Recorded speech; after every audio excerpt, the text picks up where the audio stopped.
ನಮಸ್ಕಾರಗಳು ಪ್ರಿಯ ವಿದ್ಯಾರ್ಥಿ ಬಂಧುಗಳೇ. ಈ ವಿಡಿಯೋದಲ್ಲಿ ಸಮಾಜ ವಿಜ್ಞಾನ ಪರಿಷ್ಕೃತ ಪಠ್ಯಪುಸ್ತಕ 2024 ಭಾಗ 1 10ನೇ ತರಗತಿ ಅಧ್ಯಾಯಗಳು. ಇತಿಹಾಸದಲ್ಲಿ ಬರುವಂತಹ 5ನೇ ಪಾಠ ಸಾಮಾಜಿಕ ಮತ್ತು ಧಾರ್ಮಿಕ ಸುಧಾರಣಾ ಚಳವಳಿಗಳು. ಈ ಪಾಠದ ಪ್ರಶ್ನೋತ್ತರಗಳು ಈ ವಿಡಿಯೋದಲ್ಲಿದೆ. ಇದರ ಸದುಪಯೋಗವನ್ನು ಪಡಿಸಿಕೊಳ್ಳಿ ಮಕ್ಕಳೇ. ಹಾಗೆಯೇ ನಮ್ಮ ಯೂಟ್ಯೂಬ್ ಚಾನಲ್ನ ಸಬ್ಸ್ಕ್ರೈಬ್ ಮಾಡಿಕೊಂಡು ಪಕ್ಕದಲ್ಲಿರುವಂಥ ಬೆಲ್ ಐಕನ್ ಒತ್ತಿ ಸೆಲೆಕ್ಟ್ ಮಾಡ್ಕೊಂಡು ಪ್ರೆಸ್ ಮಾಡಿ. ನಿಮಗೆ ನಾವು ಕೊಡುವಂತಹ ಎಲ್ಲ ವಿಡಿಯೋಗಳು ನೋಟಿಫಿಕೇಶನ್ ಆಗಿ ನಿಮಗೆ ತಲುಪುತ್ತವೆ. ನೋಡಿ ಮಕ್ಕಳೇ, ಅಭ್ಯಾಸಗಳು. ಫಸ್ಟ್ ಮೇನ್, ಕೆಳಗಿನ ವಾಕ್ಯಗಳಲ್ಲಿ ಖಾಲಿ ಬಿಟ್ಟ ಸ್ಥಳಗಳನ್ನು ಸೂಕ್ತ ಪದಗಳಿಂದ ತುಂಬಿರಿ ಅಂತ ಇದೆ. ಸೆಕೆಂಡ್ ಮೇನ್, ಕೆಳಗಿನ ಪ್ರಶ್ನೆಗಳಿಗೆ ಗುಂಪುಗಳಲ್ಲಿ ಚರ್ಚಿಸಿ ಉತ್ತರ ಬರೆಯಿರಿ ಅಂತ ಇದೆ. ಇಷ್ಟು ಪ್ರಶ್ನೆಗಳಿದ್ದಾವೆ, ಗಮನಿಸಿ. ಮೊದಲಿಗೆ ಅಭ್ಯಾಸಗಳು. ಫಸ್ಟ್ ಮೇನ್, ಕೆಳಗಿನ ವಾಕ್ಯಗಳಲ್ಲಿ ಖಾಲಿ ಬಿಟ್ಟ ಸ್ಥಳಗಳನ್ನು ಸೂಕ್ತ ಪದಗಳಿಂದ ತುಂಬಿರಿ. ಫಸ್ಟ್ ಕ್ವಶನ್, 19ನೆಯ ಶತಮಾನವನ್ನು ಡ್ಯಾಶ್ ಕಾಲವೆಂದು ಕರೆಯಲಾಗಿದೆ. ಉತ್ತರ, ಪುನರುಜ್ಜೀವನ. 19ನೆಯ ಶತಮಾನವನ್ನು ಪುನರುಜ್ಜೀವನ ಕಾಲವೆಂದು ಕರೆಯಲಾಗಿದೆ. ಸೆಕೆಂಡ್ ಕ್ವಶನ್, ರಾಮ್ ಮೋಹನ ರಾಯರು ಡ್ಯಾಶ್ ಪತ್ರಿಕೆಯನ್ನು ಪ್ರಾರಂಭಿಸಿದರು. ಉತ್ತರ, ಸಮೂಹದ ಕೌಮುದಿ. ಮೂರನೇ ಪ್ರಶ್ನೆ, ಥರ್ಡ್ ಕ್ವಶನ್, ಪ್ರಾರ್ಥನಾ ಸಮಾಜದ ಸ್ಥಾಪಕರು ಡ್ಯಾಶ್. ಡಾಕ್ಟರ್ ಆತ್ಮಾರಾಮ್ ಪಾಂಡುರಂಗ, ಅಥವಾ ನೀವು ಆತ್ಮಾರಾಮ್ ಪಾಂಡುರಂಗ ಅಂತಲೂ ಸಹ ಬರೆಯಬಹುದು. ಪ್ರಾರ್ಥನಾ ಸಮಾಜದ ಸ್ಥಾಪಕರು ಡಾಕ್ಟರ್ ಆತ್ಮಾರಾಮ್ ಪಾಂಡುರಂಗ. ನಾಲ್ಕನೇ ಪ್ರಶ್ನೆ, ಸ್ವಾತಂತ್ರ್ಯ ಪ್ರತಿಯೊಬ್ಬ ಮನುಷ್ಯನ ಪ್ರಥಮ ಅವಶ್ಯಕತೆ ಎಂದು ಪ್ರತಿಪಾದಿಸಿದವರು ಡ್ಯಾಶ್. ಉತ್ತರ, ಜ್ಯೋತಿಬಾ ಫುಲೆ. ಸ್ವಾತಂತ್ರ್ಯ ಪ್ರತಿಯೊಬ್ಬ ಮನುಷ್ಯನ ಪ್ರಥಮ ಅವಶ್ಯಕತೆ ಎಂದು ಪ್ರತಿಪಾದಿಸಿದವರು ಜ್ಯೋತಿಬಾ ಫುಲೆ. ಐದನೇ ಪ್ರಶ್ನೆ, ಫಿಫ್ತ್ ಕ್ವಶನ್, ಸ್ವಾಮಿ ವಿವೇಕಾನಂದರ ಗುರುಗಳಾಗಿದ್ದವರು ಡ್ಯಾಶ್. ರಾಮಕೃಷ್ಣ ಪರಮಹಂಸರು. ಸ್ವಾಮಿ ವಿವೇಕಾನಂದರ ಗುರುಗಳಾಗಿದ್ದವರು ರಾಮಕೃಷ್ಣ ಪರಮಹಂಸ. ಆರನೇ ಪ್ರಶ್ನೆ, ಯುವ ಬಂಗಾಳಿ ಚಳವಳಿಯನ್ನು ಪ್ರಾರಂಭಿಸಿದವರು ಡ್ಯಾಶ್. Henry Vivian Derozio. ಯುವ ಬಂಗಾಳಿ ಚಳವಳಿಯನ್ನು ಪ್ರಾರಂಭಿಸಿದವರು Henry Vivian Derozio. Second main, ಕೆಳಗಿನ ಪ್ರಶ್ನೆಗಳಿಗೆ ಗುಂಪುಗಳಲ್ಲಿ ಚರ್ಚಿಸಿ ಉತ್ತರ ಬರೆಯಿರಿ. ಏಳನೇ ಪ್ರಶ್ನೆ, ಬ್ರಹ್ಮ ಸಮಾಜದ ಬೋಧನೆಗಳಾವುವು? ಉತ್ತರ, ಪಾಯಿಂಟ್ ವೈಸ್ ಇದೆ ನೋಡಿ. ಅಂಶಗಳ ರೀತಿ ನೀವು SSLC ಪಬ್ಲಿಕ್ ಪರೀಕ್ಷೆಯಲ್ಲಿ ಸಮಾಜ ವಿಜ್ಞಾನ ಪರೀಕ್ಷೆಯನ್ನು ಬರೆದರೆ ನಿಮಗೆ 80ಕ್ಕೆ 80 ಅಂಕಗಳು ಬರುವುದರಲ್ಲಿ ಯಾವುದೇ ಸಂಶಯವಿಲ್ಲ. ಉತ್ತರ, ಫಸ್ಟ್ ಪಾಯಿಂಟ್, ಏಕದೇವತಾ ಆರಾಧನೆಯನ್ನು ಪ್ರತಿಪಾದಿಸಿತು. ಸೆಕೆಂಡ್ ಪಾಯಿಂಟ್, ಸ್ತ್ರೀ ಶಿಕ್ಷಣವನ್ನು ಪ್ರತಿಪಾದಿಸಿತು. ಥರ್ಡ್ ಪಾಯಿಂಟ್, ಸ್ತ್ರೀಯರ ಹಕ್ಕುಗಳನ್ನು ಪ್ರತಿಪಾದಿಸಿತು. ಫೋರ್ತ್ ಪಾಯಿಂಟ್, ಲಿಂಗ ಸಮಾನತೆಯನ್ನು ಪ್ರತಿಪಾದಿಸಿತು. ಲಿಂಗ ಸಮಾನತೆ ಅಂದರೆ ಹೆಣ್ಣು ಗಂಡು ಎಲ್ಲರೂ ಒಂದೇ ಅಂತ ಪ್ರತಿಪಾದಿಸುತ್ತದೆ ಬ್ರಹ್ಮ ಸಮಾಜ. ಫಿಫ್ತ್ ಪಾಯಿಂಟ್, ವಿಧವೆಯ ಮರುವಿವಾಹವನ್ನು ಪ್ರತಿಪಾದಿಸಿತು. ಸಿಕ್ಸ್ತ್ ಪಾಯಿಂಟ್, ಅರ್ಥವಿಲ್ಲದ ಆಚರಣೆಗಳನ್ನು ವಿರೋಧಿಸಿತು. ಸೆವೆಂತ್ ಪಾಯಿಂಟ್, ಬಹುಪತ್ನಿತ್ವವನ್ನು ವಿರೋಧಿಸಿತು. ಏಯ್ತ್ ಪಾಯಿಂಟ್, ಬಾಲ್ಯ ವಿವಾಹವನ್ನು ವಿರೋಧಿಸಿತು. ನೈನ್ತ್ ಪಾಯಿಂಟ್, ಜಾತಿ ಪದ್ಧತಿಯನ್ನು ವಿರೋಧಿಸಿತು. 10th point, ಅಸ್ಪೃಶ್ಯತೆಯನ್ನು ವಿರೋಧಿಸಿತು. 11th ಪಾಯಿಂಟ್, ದೇವತಾ ಆರಾಧನೆಯನ್ನು ವಿರೋಧಿಸಿತು. ಇವಿಷ್ಟು ಸಹ ಮಕ್ಕಳ ಬ್ರಹ್ಮ ಸಮಾಜದ ಬೋಧನೆಗಳಾಗಿವೆ.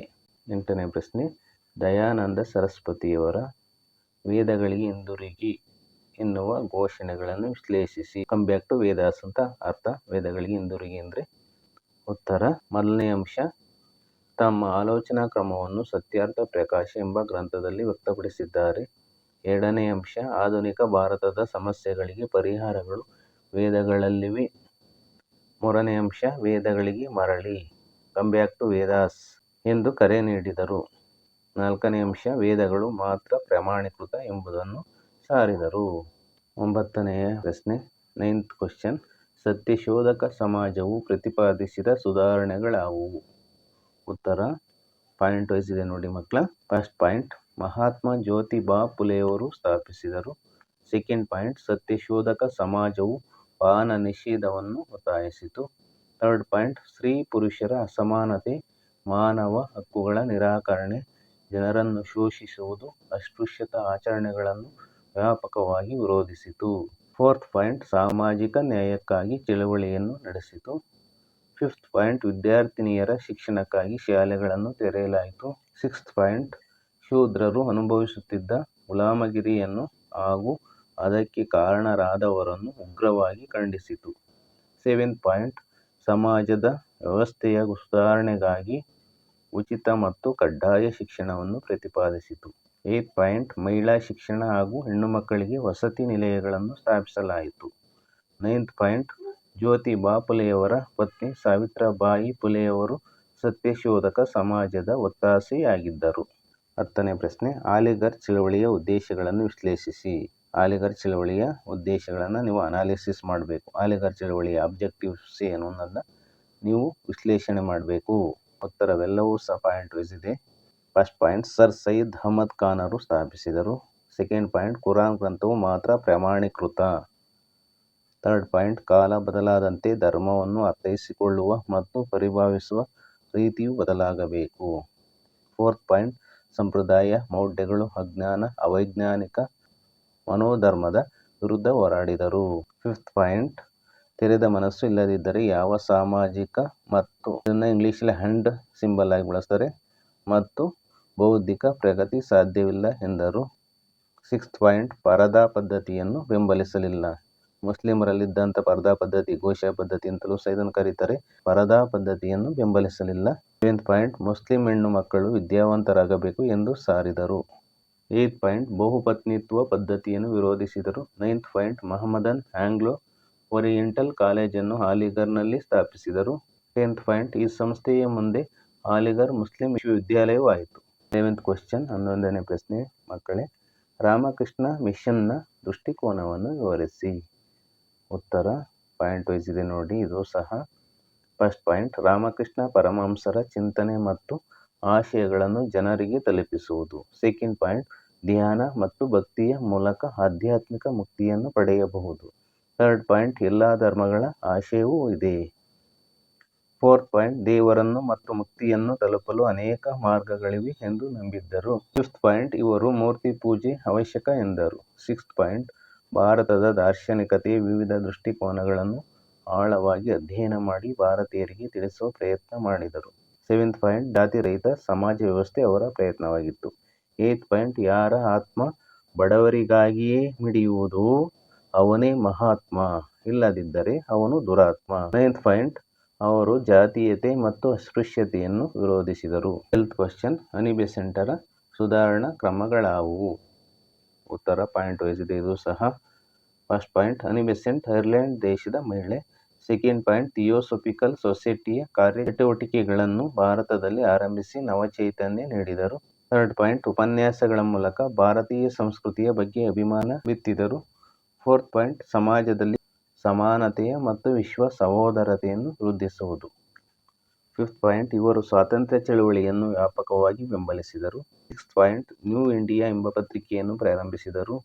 ಸೆವೆಂತ್ ಪಾಯಿಂಟ್, 1916ರಲ್ಲಿ ಹೋಮ್ ರೂಲ್ ಚಳವಳಿಯನ್ನು ಪ್ರಾರಂಭಿಸಿದರು. ಏತ್ ಪಾಯಿಂಟ್, 1917ರ ಕಾಂಗ್ರೆಸ್ ಅಧಿವೇಶನದಲ್ಲಿ ಅಧ್ಯಕ್ಷರಾಗಿದ್ದರು. ನೈನ್ತ್ ಪಾಯಿಂಟ್, ಭಾರತೀಯ ತಾತ್ವಿಕತೆಗೆ ಮತ್ತು ಸ್ವಾತಂತ್ರ್ಯ ಚಳವಳಿಗೆ ಇವರು ಅಪಾರ ಕೊಡುಗೆಯನ್ನು ನೀಡಿದರು. 13ನೇ ಪ್ರಶ್ನೆ, ನಾರಾಯಣ ಗುರುರವರ ಧರ್ಮ ಪರಿಪಾಲನಾ ಯೋಗಂ ಸಂಘಟನೆಯ ಕೊಡುಗೆಗಳನ್ನು ತಿಳಿಸಿ. ಉತ್ತರ ಪಾಯಿಂಟ್ ವೈಸ್ ಇದೆ. ಫಸ್ಟ್ ಪಾಯಿಂಟ್, ನಾರಾಯಣ ಗುರುರವರು ಧರ್ಮ ಪರಿಪಾಲನಾ ಯೋಗಂ ಆರಂಭಿಸಿದರು. ಸೆಕೆಂಡ್ ಪಾಯಿಂಟ್, ಈ ಸಂಘಟನೆಯ ಪ್ರಮುಖ ಉದ್ದೇಶ ಹಿಂದುಳಿದ ಮತ್ತು ಶೋಷಣೆಗೊಳಗಾದ ಸಮುದಾಯಗಳ ಸಬಲೀಕರಣ. ಥರ್ಡ್ ಪಾಯಿಂಟ್, ಇವರ ಪ್ರಮುಖ ಆಶಯ ಮಾನವ ಕುಲಕ್ಕೆ ಒಂದೇ ಜಾತಿ, ಒಂದೇ ಧರ್ಮ, ಒಂದೇ ದೇವರು ಎಂಬುದು.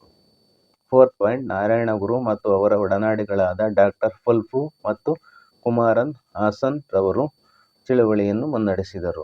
ಫಿಫ್ತ್ ಪಾಯಿಂಟ್, ಇದನ್ನು ಸಾಧಿಸಲು ಶಿಕ್ಷಣವೇ ಮಾರ್ಗವೆಂದು ಸಾರಿದರು. ಸಿಕ್ಸ್ತ್ ಪಾಯಿಂಟ್, ಕೆಳ ಸಮುದಾಯಗಳಿಗೆ ಪ್ರವೇಶ ನಿರಾಕರಿಸುತ್ತಿದ್ದ ದೇವಾಲಯಗಳಿಗೆ ಪರ್ಯಾಯ ದೇವಾಲಯಗಳನ್ನು ಕಟ್ಟಿಸಿದರು. ಸೆವೆಂತ್ ಪಾಯಿಂಟ್, ಅವರು 1924ರಲ್ಲಿ ವೈಕಂ ಸತ್ಯಾಗ್ರಹ ಚಳವಳಿಯನ್ನು ಪ್ರಾರಂಭಿಸಿದರು. ಏತ್ ಪಾಯಿಂಟ್, ಕೆಳ ಸಮುದಾಯದ ಜನರಿಗೆ ವೈಕಂ ಶಿವ ದೇವಾಲಯದಲ್ಲಿ ಪ್ರವೇಶವನ್ನು ನೀಡಲು ಈ ಚಳವಳಿ ಆರಂಭಿಸಿದರು. ನೈನ್ತ್ ಪಾಯಿಂಟ್, ಈ ಚಳವಳಿಯಲ್ಲಿ ಗಾಂಧೀಜಿಯವರು ಮತ್ತು ಪೆರಿಯಾರ್ ಅವರು ಭಾಗವಹಿಸಿದ್ದರು. 10th ಪಾಯಿಂಟ್, ಗುರುವಾಯೂರು ದೇವಾಲಯ ಪ್ರವೇಶ ಚಳವಳಿ ಮತ್ತೊಂದು ಮಹತ್ವದ ಘಟನೆ. 14ನೇ ಪ್ರಶ್ನೆ, ಪೆರಿಯಾರ್ ಚಳವಳಿಯ ಮುಖ್ಯಾಂಶಗಳನ್ನು ಪಟ್ಟಿ ಮಾಡಿರಿ. ಉತ್ತರ ಪಾಯಿಂಟ್ ವೈಸ್ ಇದೆ ಪ್ರೀತಿ ವಿದ್ಯಾರ್ಥಿ ಮಿತ್ರರೇ. ಫಸ್ಟ್ ಪಾಯಿಂಟ್, ಜಸ್ಟಿಸ್ ಪಾರ್ಟಿಯ ಮೂಲಕ ಬ್ರಾಹ್ಮಣೇತರ ಚಳವಳಿಯು ಹೊಸ ರೂಪವನ್ನು ಪಡೆಯಿತು. ಸೆಕೆಂಡ್ ಪಾಯಿಂಟ್, ಇದು ಹೆಚ್ಚು ಕ್ರಾಂತಿಕಾರಕ ಹೆಜ್ಜೆ ಆಗಿತ್ತು. ಥರ್ಡ್ ಪಾಯಿಂಟ್, ರಾಮಸ್ವಾಮಿ ನಾಯ್ಕರ್ ಅವರ ನೇತೃತ್ವದಲ್ಲಿ ಆತ್ಮಗೌರವ ಚಳವಳಿ ಆರಂಭವಾಯಿತು. ಫೋರ್ತ್ ಪಾಯಿಂಟ್, 1926ರಲ್ಲಿ ಸೆಲ್ಫ್ ರೆಸ್ಪೆಕ್ಟ್ ಲೀಗ್ ಪ್ರಾರಂಭಿಸಿದರು. ಫಿಫ್ತ್ ಪಾಯಿಂಟ್, ಮುಂದೆ ಇವರು ಪೆರಿಯಾರ್ ಎಂದು ಪ್ರಸಿದ್ಧರಾದರು. ಸಿಕ್ಸ್ತ್ ಪಾಯಿಂಟ್, ವರ್ಣಾಶ್ರಮ ಧರ್ಮದ ಪರವಾಗಿ ಕಾಂಗ್ರೆಸ್ ಇದೆ ಎಂಬ ಇವರ ನಂಬಿಕೆಯಾಗಿತ್ತು. ಸೆವೆಂತ್ ಪಾಯಿಂಟ್, ಅದಕ್ಕೆ ಪರ್ಯಾಯವಾದ ದ್ರಾವಿಡ ಚಳವಳಿಯನ್ನು ಪ್ರಾರಂಭಿಸಿದರು. ಏತ್ ಪಾಯಿಂಟ್, ದ್ರಾವಿಡ ಕಳಗಂ ಎಂಬ ಸಂಘಟನೆಯನ್ನು ಹುಟ್ಟುಹಾಕಿದರು. ನೈನ್ತ್ ಪಾಯಿಂಟ್, ರಿವೋಲ್ಟ್ ಎಂಬ ಪತ್ರಿಕೆಯನ್ನು ಹುಟ್ಟುಹಾಕಿದರು. 10th ಪಾಯಿಂಟ್, ಇಂದಿಗೂ ತಮಿಳುನಾಡಿನ ರಾಜಕೀಯ ಕ್ಷೇತ್ರದಲ್ಲಿ ಪೆರಿಯಾರ್ ಅವರು ಸೈದ್ಧಾಂತಿಕ ಸಂಕೇತವಾಗಿ ಉಳಿದಿದ್ದಾರೆ. 11th ಪಾಯಿಂಟ್, ಅಲ್ಲಿನ ರಾಜಕೀಯ ಪಕ್ಷಗಳು ದ್ರಾವಿಡ ಎಂಬ ಹೆಸರನ್ನು ತಮ್ಮ ಪಕ್ಷಗಳ ಹೆಸರಿನಲ್ಲಿ ಉಳಿಸಿಕೊಂಡಿರುವುದು ಇದಕ್ಕೆ ದೊಡ್ಡ ಸಾಕ್ಷಿ. 12th ಪಾಯಿಂಟ್, ಸರ್ವಧರ್ಮ ಸಹಿಷ್ಣುತೆಯ ಸಮಾಜ ರೂಪುಗೊಳ್ಳಬೇಕು ಎಂಬುದೇ ಅವರ ಬದುಕಿನ ಧ್ಯೇಯವಾಗಿತ್ತು. 15ನೇ ಪ್ರಶ್ನೆ, ಡಿರೋಜಿಯೊರವರು ಪ್ರತಿಪಾದಿಸಿದ ತತ್ವಗಳಾವುವು? ಉತ್ತರ ಪಾಯಿಂಟ್ ವೈಸ್ ಇದೆ. ಫಸ್ಟ್ ಪಾಯಿಂಟ್, ಯುವ ಬಂಗಾಳಿ ಚಳವಳಿಯನ್ನು ಪ್ರಾರಂಭಿಸಿದರು. ಸೆಕೆಂಡ್ ಪಾಯಿಂಟ್, ಕಲ್ಕತ್ತಾದ ಹಿಂದೂ ಕಾಲೇಜಿನಲ್ಲಿ ಅಧ್ಯಾಪಕರಾಗಿ ಸೇವೆ ಸಲ್ಲಿಸಿದರು. ಥರ್ಡ್ ಪಾಯಿಂಟ್, ಸಾವಿರಾರು ವಿದ್ಯಾರ್ಥಿಗಳು ಯುವಕರು ಪ್ರಭಾವಿತರಾದರು. ಫೋರ್ತ್ ಪಾಯಿಂಟ್, ಈ ಚಳವಳಿಯಲ್ಲಿ ಪ್ರಕೃತಿ, ಮಾನವೀಯತೆ, ದೇವರು ಮುಂತಾದ ವಿಷಯಗಳನ್ನು ಕುರಿತು ಸಂವಾದಗಳನ್ನು ನಡೆಸಿತು. ಫಿಫ್ತ್ ಪಾಯಿಂಟ್, ಮೂಢನಂಬಿಕೆಗಳನ್ನು ಬಿಟ್ಟು ಎಲ್ಲವನ್ನೂ ವೈಜ್ಞಾನಿಕವಾಗಿ ನೋಡುವ ದೃಷ್ಟಿಕೋನಗಳನ್ನು ಬೆಳೆಸಿಕೊಳ್ಳಬೇಕು. ಸಿಕ್ಸ್ತ್ ಪಾಯಿಂಟ್, ಮಹಿಳಾ ಹಕ್ಕುಗಳನ್ನು ಪ್ರತಿಪಾದಿಸಿದರು. ಜಾತಿ ಪ್ರೇರಿತ ಶೋಷಣೆಯನ್ನು ವಿರೋಧಿಸಿದರು. ಸೆವೆಂತ್ ಪಾಯಿಂಟ್, ಇದೊಂದು ಹೊಸ ಚಳವಳಿಯಾಗಿ ಬೆಳೆಯಿತು. ಏತ್ ಪಾಯಿಂಟ್, ಇದರ ಪ್ರಭಾವ ಕಲ್ಕತ್ತಾ ಮತ್ತು ಬಂಗಾಳದ ಕೆಲವು ಪ್ರದೇಶಗಳಿಗೆ ಮಾತ್ರ ಸೀಮಿತವಾಗಿತ್ತು. 16ನೇ ಪ್ರಶ್ನೆ ಮಕ್ಕಳೇ, ಕೊನೆಯ ಪ್ರಶ್ನೆ ಈ ಪಾಠದಲ್ಲಿ ಬರುವಂಥದ್ದು. ಸ್ವಾಮಿ ವಿವೇಕಾನಂದರು ಸಮಾಜಕ್ಕೆ ನೀಡಿದ ಕೊಡುಗೆಗಳು ಯಾವುವು? ಅಥವಾ ಈ ರೀತಿ ಕ್ವಶನ್ ಸಹ ಕೇಳ್ಬೋದು ಪರೀಕ್ಷೆಯಲ್ಲಿ. ಸ್ವಾಮಿ ವಿವೇಕಾನಂದರು ಯುವಶಕ್ತಿಯ ಪ್ರೇರಕರಾಗಿದ್ದರು, ಹೇಗೆ ವಿವರಿಸಿ? ಮಕ್ಕಳೇ ಉತ್ತರ, ಫಸ್ಟ್ ಪಾಯಿಂಟ್, ಸ್ವಾಮಿ ವಿವೇಕಾನಂದರು ಕ್ರಾಂತಿಕಾರಿ ಸನ್ಯಾಸಿ. ಸೆಕೆಂಡ್ ಪಾಯಿಂಟ್, ವ್ಯಕ್ತಿ ಮತ್ತು ವ್ಯಕ್ತಿ ಇರುವಿಕೆಗೆ ಮತ್ತು ಸಾಮರ್ಥ್ಯಕ್ಕೆ ಮಹತ್ವ ನೀಡಬಯಸಿದರು. ಥರ್ಡ್ ಪಾಯಿಂಟ್, ಮೋಕ್ಷ ಪ್ರಾಪ್ತಿಗಾಗಿ ಪ್ರಾರ್ಥನೆ, ಯೋಗ ಸಾಧನೆಗಳಲ್ಲದೆ ಸಮಾಜ ಸೇವೆಯೂ ಮುಖ್ಯವೆಂದರು. ಫೋರ್ತ್ ಪಾಯಿಂಟ್, ಜಾತಿ ವ್ಯವಸ್ಥೆ, ಬಡತನ, ಅನಕ್ಷರತೆ, ಅಜ್ಞಾನ ಮುಂತಾದವುಗಳನ್ನು ಹೋಗಲಾಡಿಸಲು ಅವಿರತ ಪ್ರಯತ್ನ ಮಾಡಿದರು. ಫಿಫ್ತ್ ಪಾಯಿಂಟ್, ಮೊದಲು ಜನರು ವಿದ್ಯಾವಂತರನ್ನಾಗಿ ಮಾಡಬೇಕು, ಇದರಿಂದ ಸುಧಾರಣೆಯನ್ನು ಅವರೇ ಬಯಸುತ್ತಾರೆ. ಸಿಕ್ಸ್ತ್ ಪಾಯಿಂಟ್, ಶಾಸನ ರೂಪಿಸುವ ಸಂಸ್ಥೆಗಳು ರೂಪುಗೊಳ್ಳಬೇಕು, ಆ ಮೂಲಕ ಸಮಾಜ ಸುಧಾರಣಾ ಕಾನೂನುಗಳು ಜಾರಿಗೊಳ್ಳಬೇಕು. ಸೆವೆಂತ್ ಪಾಯಿಂಟ್, ಪಾಶ್ಚಿಮಾತ್ಯ ಅಂಧಾನುಕರಣೆಯನ್ನು ಬಿಡಬೇಕು ಎಂದರು. ಏತ್ ಪಾಯಿಂಟ್, ಚಿಕಾಗೋ ವಿಶ್ವ ಧರ್ಮ ಸಮ್ಮೇಳನದಲ್ಲಿ ಸರ್ವಧರ್ಮ ಸಹಿಷ್ಣುತೆಯನ್ನು ಪ್ರತಿಪಾದಿಸಿದರು. ನೈನ್ತ್ ಪಾಯಿಂಟ್, ಭಾರತದ ಹಿರಿಮೆಯನ್ನು, ಭಾರತೀಯ ಸಂಸ್ಕೃತಿಯನ್ನು ಜಗತ್ತಿಗೆ ಸಾರಿದರು. 10th ಪಾಯಿಂಟ್, ಇವರು ಯುವಕರಿಗೆ ಪ್ರೇರಕ ಶಕ್ತಿಯಾಗಿದ್ದರು. ಮಕ್ಕಳೇ, ಇದುವರೆಗೂ ಅಭ್ಯಾಸಗಳು ಫಸ್ಟ್ ಮೇನ್, ಸೆಕೆಂಡ್ ಮೇನ್ ಪ್ರಶ್ನೆಗಳಿಗೆ ಉತ್ತರಗಳನ್ನು ವಿವರಿಸಿದ್ದೇನೆ. ಈ ವಿಡಿಯೋವನ್ನು ಲೈಕ್ ಮಾಡಿ, ಕಮೆಂಟ್ ಮಾಡಿ ಹಾಗೂ ನಿಮ್ಮ ಫ್ರೆಂಡ್ಸ್ಗೆ ಶೇರ್ ಮಾಡಿ. ನಮ್ಮ ಯೂಟ್ಯೂಬ್ ಚಾನಲ್ನ ಸಬ್ಸ್ಕ್ರೈಬ್ ಮಾಡಿಕೊಳ್ಳಿ. ಎಲ್ಲರಿಗೂ ಸಹ ಧನ್ಯವಾದಗಳು.